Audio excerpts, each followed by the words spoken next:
The knight is, without a doubt, the most fun piece in chess. It does not move in a straight line like the others, but in an L shape, and it is also the only piece capable of jumping over others. Yes, the knight can jump, and that makes it unique. To understand its movement well, you need a bit of practice. The knight moves 2 squares in one direction, horizontal or vertical, and then 1 square perpendicular. This forms its characteristic L-shaped movement. Let's look at some examples. In this position, the knight can move to this side or the other. It can go up or down, always following the same pattern. If you notice, the knight always changes the color of the square. If it is on a white square, its next move will be to a black square, and on the next turn, it will return to a white one. It always alternates the color with each jump.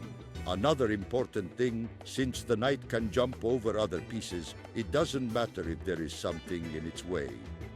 It can jump over pawns, bishops, or rooks without any problem. No other piece can do that. Thanks to this ability, the knight can attack in unexpected ways.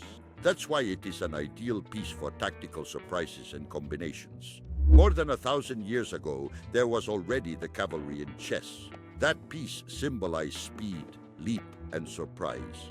With the game's travels to Persia and Europe, the modern knight was born. Today, each leap is still centuries of tactics transformed into strategy.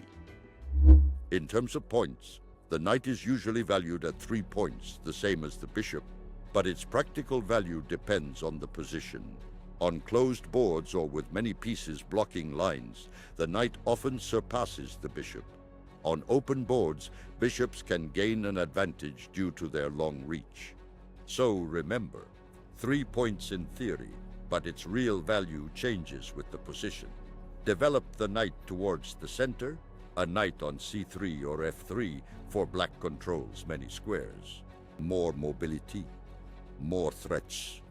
Look for outposts, advanced positions. An outpost is an advanced square, for example d5 or e5, where the knight cannot be easily driven away by pawns. A knight on an outpost is very strong for attacking pieces and creating forks. Take advantage of forks, double attacks. The knight is a master of the forks, attacking 2 or more pieces at once, for example, a rook and a king.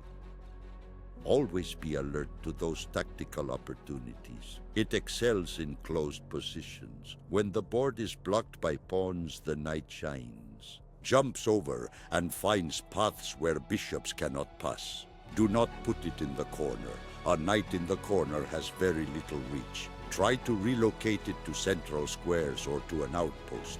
Coordinate with other pieces. The knight performs better when it cooperates with bishops, rooks, and the queen. It can create threats that force the opponent to give up material or position. Practice patterns, simple exercises. Place the knight on different squares and visually count its options. Look for forks in many tactics. Play endgames with only knights and pawns to improve maneuvering.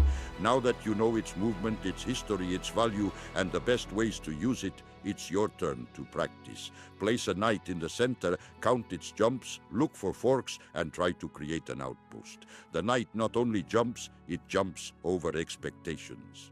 Used with imagination, it can change the course of any game. If you want to continue mastering the knight and learn to exploit every piece on the board, you can do so at BlackChess Academy, the best chess training.